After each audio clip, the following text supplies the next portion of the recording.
This is the ultimate mall showdown, SM versus Ayala Malls. Who wins the battle for Filipino wallets? So grab your milk tea and let's dive into it.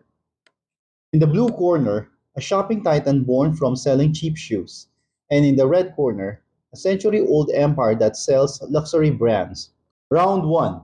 Before they were building giant malls with ice skating rinks or rooftop gardens, they were just two stories of grit.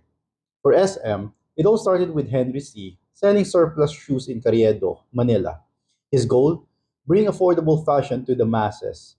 Meanwhile, the Ayala family had been around since the Spanish colonial era, building Makati into a business hub. When they launched Glorieta and Greenbelt, they weren't just malls, they were status symbols.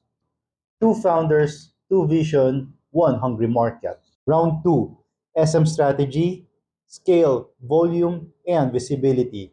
SM is a master of economies of scale. If you're unfamiliar with the term, it is simply lowering down the cost by producing more quantity.